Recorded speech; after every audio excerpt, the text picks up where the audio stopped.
Welcome to All Things Savannah, our weekly program about the people, history, and stories of Savannah, Georgia. I'm Frank Morrow, along with Danielle Oak. We are seeing the model, the maquette as it's called, of the Johnny Mercer statue in Ellis Square, sculpted by our guest today.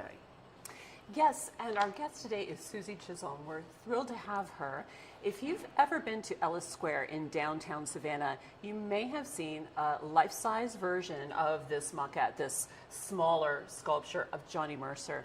And if you saw our promo, you'll already know who Johnny Mercer is. But Johnny Mercer was an amazing musician, lyricist, president and founder of Capitol Records, won 4 Academy Awards. This man was amazing, and he was a Savanian. Mm-hmm.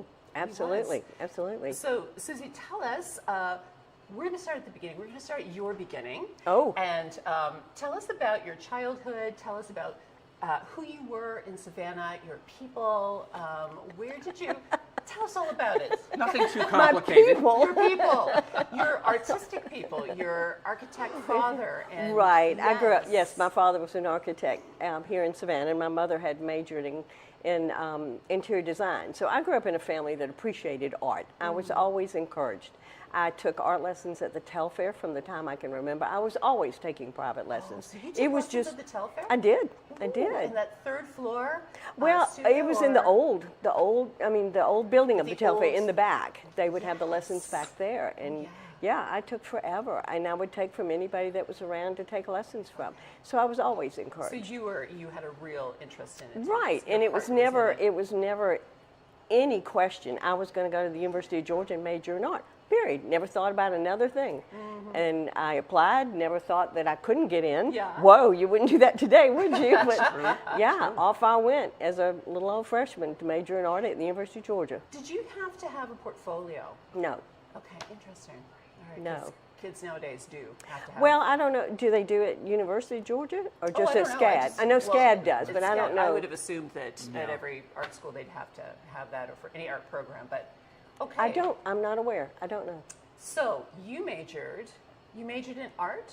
I majored in graphic design. Okay. Mm-hmm. How did that come about? That's interesting. When you're an art major at the University of Georgia, you actually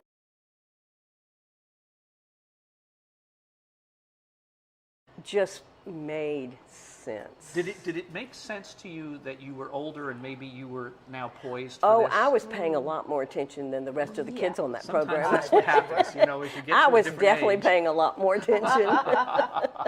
Yeah, it was definitely the pivotal moment for me, that I was serious now. I was old enough to be serious. It was the right time for me.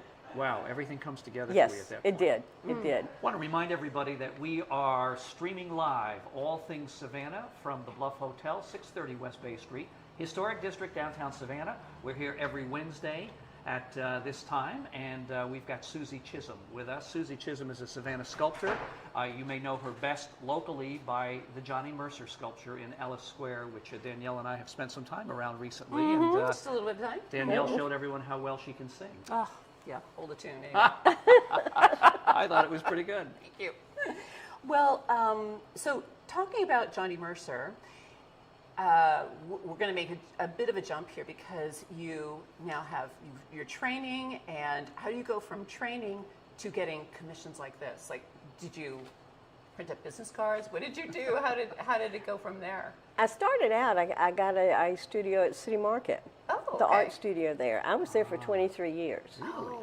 And I just started I was doing water-based clay, and just doing my children, my nephew, anybody I could kind of just do, and giving things away at auctions and whatnot. And it's one of those things, you need that first person to trust you. The first person to say, well, can you make a bronze? And you go, oh, sure. And you don't even know where a foundry is. You know? Oh, sure, I can do that. And then you have to figure it out. And then it's that first person that trusts you with a life size. And you say, oh, sure, I can do that. And which was a lie. I did it.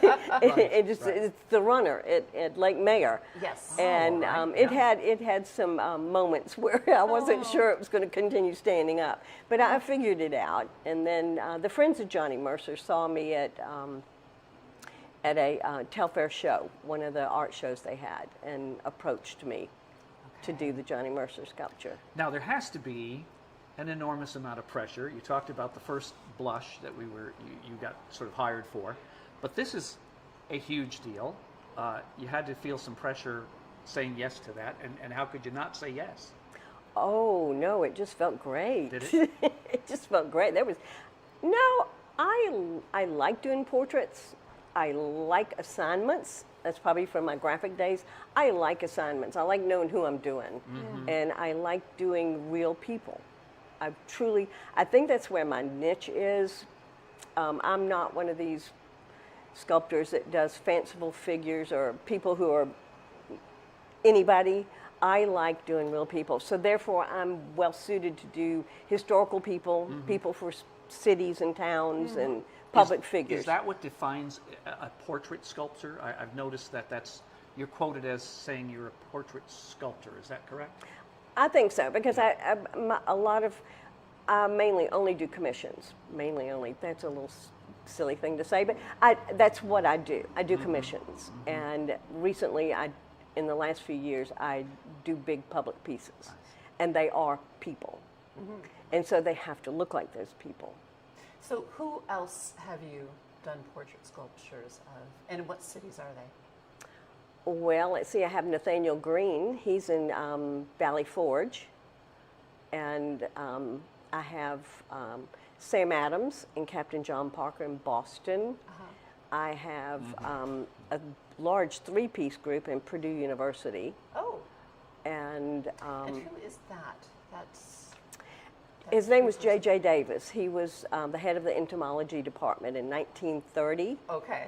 And the little boy in the project is the man who came after him. Okay. But in 1930, this was their ages. And Rachel Carson is the woman. Oh, I thought Rachel Carson was in that. Yes. And so very Purdue specific. Oh, absolutely. Yeah. Absolutely. That was the people they wanted, and they wanted it to be a sharing, mentoring sort of look to it. So those people, they didn't know Rachel Carson necessarily, but they were all involved in the same. Were those pieces crafted here and then transported, or did you Absolutely. spend a good time there looking at the They're site, I made suppose? here, Yeah. but they're cast somewhere else, and then they have to be trucked or. Depending on how big they are. My husband and I will drive them. We just drove 3 pieces to Indiana. Did you really? We did. We drove 3 pieces to Indiana. Wow. We drove Sam Adams to Boston. That's a great tagline. I That could be a know. marketing line. Yeah. Exactly. So we've driven some of them, and then some of them are too big. But I've got the winningest coach in the United States. I did him. He's in Summerville, South Carolina. He and his wife. That was a fun project. He is the winningest coach in the United States at any level. How And do he you was a high know school when coach. to accept a project? I mean, you just feel it? I mean, people could come to you with all sorts of things. I mean, how do you decide to say yes? Well, mostly people decide when you tell them how much they cost. I see how it works. That weeds out a lot. Backward, maybe. Yeah, you might have that backwards. People have no idea the process of bronze and how much it costs and what's involved. You don't know. You see them out places, and you never even think twice about how it got there. You might understand that a marble is carved, but nobody Right. thinks about how a bronze gets there. I mean, I've had people wonder if you carve it in bronze. I mean, Right. yeah, people don't understand. So we'll talk a little bit about that in a minute, but I want to let all the viewers know that there's an excellent, is it a YouTube video? It is. That Susie has explaining the detail, the start to finish detail involved in doing this particular sculpture, and it is absolutely fascinating. It is so Truly detailed, amazing. it is so complex, and there's so many steps. It makes you wonder how these things ever get made, really. I mean, the trial and error, and to know, too, that these pieces, there are pieces like this that were made in ancient times. So, I mean, when you look at the steps that it takes, it is just mind-boggling. Well, it's obviously a little bit easier in today's world with rubbers, and you can make rubber molds now. Right. Which in previous years, before rubber, you had to make all the molds out of plaster. So They would fragile. deteriorate. Sure. Right. They wouldn't hold the detail, and plus every undercut you'd have to have another piece of a mold. Whereas in a rubber, you can pull around ears and things like that. Yeah. Oh, yeah. So, yeah, so make sure, we'll put that in the info box, the link to that YouTube video, because you really need to see it if you're more curious. The technical elements of it are really incredible. You have to make sure that the foundry you use is a reputable one, because you can get into all kinds of trouble if not. I mean, No doubt. you really can. You have to. The people who work on your piece, I leave the piece after I leave it in clay. I have a mold maker, and then the mold maker takes it to the foundry, and at the foundry you have somebody that casts it in wax. You have somebody that does an investment stage. You have somebody that pours the metals, welds it all back together. It's in. I Many have one steps. piece that was in 28 pieces How that much- have to be welded back together. How long does that process usually take? Oh, on average of 3 to 4 months. Wow. And you don't see it from the time it leaves your studio to the time it's It depends. A lot of times I will go back in a wax stage. Oh, okay. And I'll check the waxes. That's But just to usually make you sure. can't tell a lot with the wax because it's in pieces.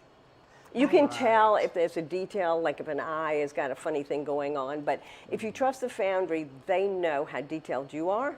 Okay. And they're going to make sure that you're not unhappy That when. partnership really does matter. Right, right. But I did have a piece that went to Utah to be cast. And it was a girl on a park bench. And I had actually made the girl on the park bench. The park bench and the mold had traveled to Utah to be cast. And I traveled all the way to Utah to go see it. And she's sitting on a box and she looks great. She looks great. I said, okay, let's put her on the bench now. And she didn't sit flat on the bench. Her arm was over the end of the bench. And she was up off the bench about 4 inches. And I'm going, oh, this That must is have been- not good. must have This been a is tough not moment good. for you. Now what? Well, they said, go away. This was near Salt Lake. They said, go to Salt Lake. Go see what's in Salt Lake. We'll call you. A day and a half they called me. And I went back, and it was fine. It was fine. I don't know what they did. Wow. I don't know what they did, but it was okay. And we had that one cast a second time, and they didn't have that problem the second time. Maybe your reaction told everything and they just Well, got I it think, right. you know, you've got two pieces, and you can either weld them just ever so slightly, a little different, and it's going to change a lot. Right. And I'm sure that's what happened. Just something got welded just a little angle off, and I guess it's nice to know that there is a comeback, though. You know, if it's not Right. fatal. It's not a fatal flaw, hopefully. it's a horrible thing to go to a foundry and hear the pounding when they've got things that aren't fitting quite well. Because in the wax stage, you've got shrinkage. Each piece is being, a piece like this was cast in about 10 or 12 pieces. So each piece is having shrinking problems of its own. Yeah.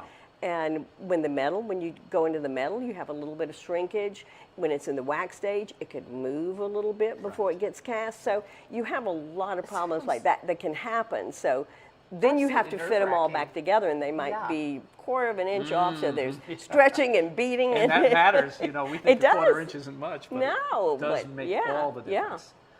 We want to remind everybody that you are watching the live stream of All Things Savannah. We're streaming live from the Bluff Hotel, 630 West Bay Street, Historic District, downtown Savannah. We are with Danielle Oak and Savannah sculptor Susie Chisholm. You may know her best for the Johnny Mercer sculpture in Ellis Square, which beckons thousands of tourists every year, but we're talking about some other things. But we want to get to Johnny Mercer because Yes. that's really just an amazing story in and of itself. All right. Yeah, so tell us about the first stage after you were asked, after you accepted the commission to do Johnny Mercer.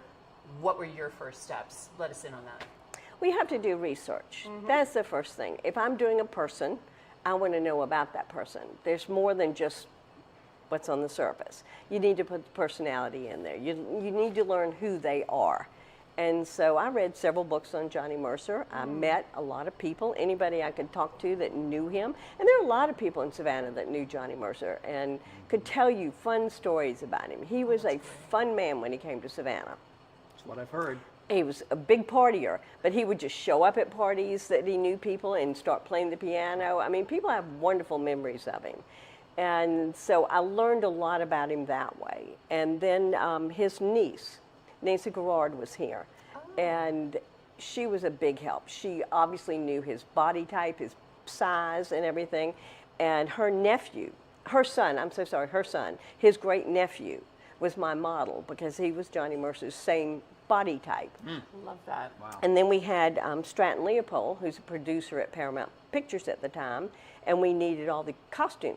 This was 1930s in New York City and Columbia Square. And so he got in touch with Paramount Pictures and gave them the sizes that I needed, and they sent this huge box of authentic clothes. I mean, they looked brand new. They were just beautiful. Perfect. And then my brother, Danny Grantham, is a photographer. And so that's what I do. I will put my people in their clothes and pose them, and they have to stand there and let me photograph them. Let Danny photograph them and document all the wrinkles in the clothes, all the folds. And it depends on the type of clothes. You've got a wool coat, and that's going to fall different from a silk blouse or a cotton. Sure. The folds are different. And so you have to document, and they can't move while you document everything. And you have a genuine, from what I understand, New York City fire I hydrant. do. When we started taking the pictures, I realized that our fire hydrant didn't look like the picture I had been given of him in Columbia Square. So I thought, well, all right, this is a New York City fire hydrant. I wonder how I find this. And I did find a website called firehydrant.org, believe it or not. If you need to know. If you need to know, I found it. And this nice man had a New York City fire hydrant, and he went out and measured everything for me. Every little flute, every little piece of it. And I took it to a friend of mine, Dickie Stone, who is a woodworker. And I asked Dickie if he could make me a miniature for the maquette. And he said, there's something you don't know about me. He said, but I own a business that makes these ceramic turns underneath fire hydrants. Where they go in the ground, you have to have a turn to go into the pipes. And he knew where the fire hydrants were made. So I got in touch with that company, told them what I needed, and the next thing I know, I have a fire hydrant at City Market, delivered to City Market. So I do. At my house, I have an authentic New York City fire hydrant. And they're very rare. They're very coveted, I think. Right. Oh my gosh. That is just an amazing, to me, that's like maybe the most amazing part of the story. I just Well, find you it have to be authentic. If you're doing somebody, if you're doing a portrait, you have to be authentic. You have to make sure the clothes are correct. I have clothes made for models. I hire models and have clothes made for them. The Purdue Project, I had all the 1930s clothes made for my models. And I'm doing a project now for Tifton, Georgia, 1890s, the Tiffs of Tifton. Oh. So I had to have those clothes, and the same seamstress made me all the clothes. So many elements, though. So many elements. You have to Not be only the authentic. sculpture You itself, have to but make sure you're authentic. all of the setup, too. So this was not also a straight shot because the sculpture was completed, right, for Johnny Mercer's what would have been his 100th birthday. Correct. And then pick it up from there because I know that the story sort of evolves from there till today. In what way? Well, we know that the sculpture was there in Ellis Square, I guess, fine for a number of years, and then there happened to be, I guess, some vandalism, some instability. I'll lead you there. Well, there was. I mean, there are all kinds of things. People do all kinds of things. Early on, somebody put clown faced him with magic marker, but it's an easy fix. They didn't know it was going to be such an easy fix. I fixed that one easily. Happy to hear that. Yes, he was having some little issues, and apparently some people in 3 o'clock in the morning decided, from what I can understand, there's a film, there's a tape of it. You can see, I haven't seen it, but apparently people have seen it, that somebody went up and hit him and realized he rocked a little bit. And then his buddies came over and... Which underscores the fact that nothing good happens at 3 a.m. No, Yes. no. So he was damaged. Okay. He was knocked down. So we had to take him back to the foundry, and he will not get knocked down again. He will not get. He will I like not that. get. Well, I mean, these things. So they sit in our public squares and the public arena, and the idea of how did they get attached to the ground is actually really, really important. It's not just important. Right, right. It's got to withstand wear and tear and weather, but it also has to, Be there, stuck. It has to be stuck. Yes. And so, how much does the whole sculpture weigh? Oh, he's probably about 350 pounds. Oh, okay. They're hollow. Right. Okay. So that's They're hollow. Yes. Yes. Even the small one. Even this one is hollow. And you picked it up. You know how heavy it is. Yes, it is They're all heavy. heavy. They're It's heavy. quite heavy, You right. couldn't possibly have a solid Right. sculpture. So that's also in the video, which is Yeah. you should watch. Yeah. Yeah. Well, I think the thing that's interesting is that you had to do a redo. So what did that redo look like when you had to strengthen him back up again and again? You know, no trade secrets have to be revealed here. Nothing was bothered. I mean, nothing. The actual nothing, sculpture He was fine. He had a couple of Okay. scratches where he hit the ground, but he was fine. Oh, so it actually fell over. It did. Oh. It fell over. I didn't hear about it until he was already taken to a warehouse. Oh. And a friend of my daughter's texted her and said, "Where's your mom's Johnny?" And we didn't know he was down. So it took some phone calls and we found him. And I found what was wrong with him. And so we took him to the foundry in Atlanta. And his shoe was a little bent, just the underneath part. It was no big deal. To a foundry, that's not a big deal. But they put stronger plates in his feet, and they have big, huge nuts in there. And steel rods go through the nuts, and the Right. steel rods are what go down in the ground. So this is It's much much stronger. beefier. Yeah. Much yeah. Well, beefier. feels good to know that, Yeah, right? he's not moving this time. Good, because we want Johnny to stay there for a very Yeah. long time. Well, I'm so glad you brought this piece with you today because it really helps, us picture what the original in the square looks like, especially if you can't be there. So this too is just incredibly detailed, though. I like detail. Yeah. I really do. So many people don't like clothes and don't like the detail, and I just say, "Oh, that's my fun part." That's when I just really get into the fun. That has to set you apart because of that. Yeah, yeah. I'm looking at the rolls in the socks and the shoelaces. And Oh, the you and capsule. 100 people. It cracks me up.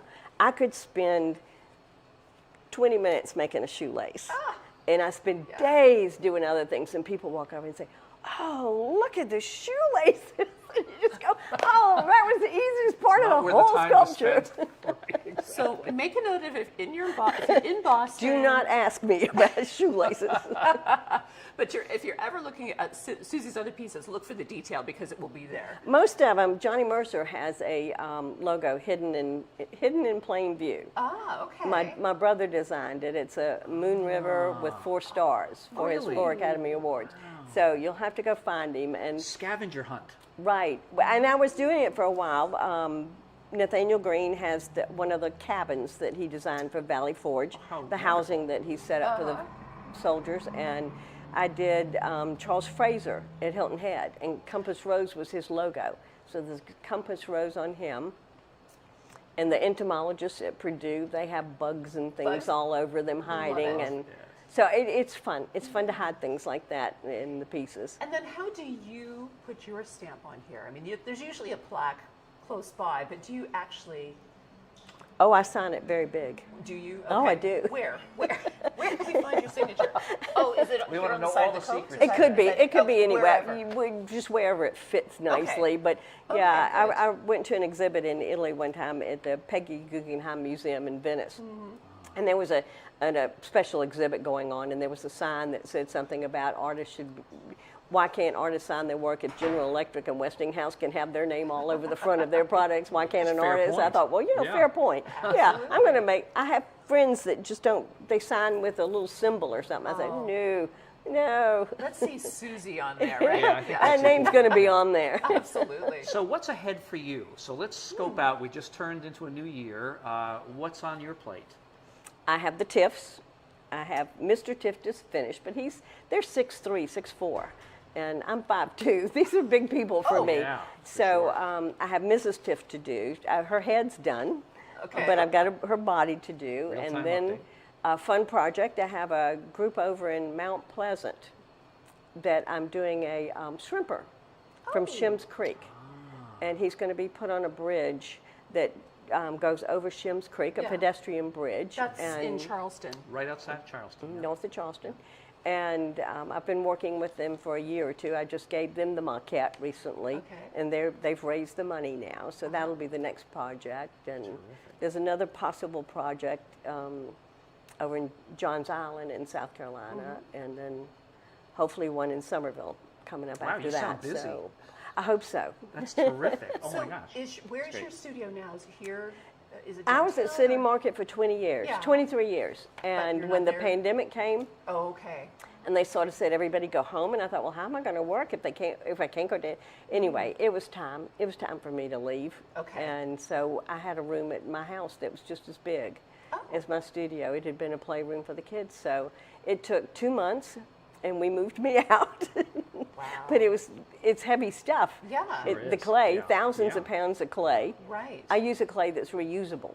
It's an oil-based interesting. clay, so it doesn't harden, and I can take a subject down and reuse I the never knew clay. there was such a thing. I guess Yeah. I wouldn't, but that's Yeah. an interesting thing. So I just reuse the clay, and so it was a lot of clay, a lot of equipment, a lot of heavy stuff that had to be moved. So Well, we're going to have to look for more from Susie Chisholm in 2024 and Absolutely. beyond. Absolutely. So, Yeah. Susie, one last question. What does Savannah mean to you then? Is it more than just a place to live? Would you do this anywhere else? Do you find this is a great spot for you and your husband and your family too? Well, it's family. I mean, I've Yeah. never lived anywhere else. Yeah. I'm not very interesting. Well, We think- I've been we here and think I you're went to quite University interesting. of Georgia and 3 months in Italy. This is it. No, I can't imagine living anywhere else. I was really surprised when my grandparents grew up in a beautiful little town in South Carolina, quaint, pretty little town. Everybody I knew lived in quaint, pretty little towns. And when I was in college and started going to other places with friends, I'd say, well, where's your pretty part of town? And not everybody had it, and it was kind of That's right. an eye-opener. Sure enough. Yeah. We were special down here. Yes, we are special We down feel here. that too. We feel that too. Yeah. Absolutely. Yeah. It's a beautiful place to live. Well, thank you so much for coming by today. Thank you. And bringing Glad you shared Johnny. it. Yes. That makes it all the more special. And this has got to give you a little bit of a tease to actually go see the full-size sculpture because it is absolutely fantastic and it is definitely welcoming and it's in the right place, I think. Absolutely. Yeah, he needs to be in a nice spot where everybody just says, let's go meet at Johnny. Right. Love Fantastic. that. Love that. Thanks again. Okay. Appreciate you coming Okay. by. Next Wednesday, January 10th, we want to give you a little preview on all things Savannah. We'll have the folks from, as we described them, the dark and mysterious Agatha's Tea and Coffee House on MLK here Yeah. in Savannah. So we've got Taya and Jonathan, two of the threesome that own the place. So they're going to come and explain the process and what their inspiration was and all the details. So it won't be one to miss. You'll And wanna- if you enjoyed the program today, be sure to like and subscribe. And Absolutely. Danielle takes us out of the program all the time. Let's do this again. Let's do it again. Thanks. Bye.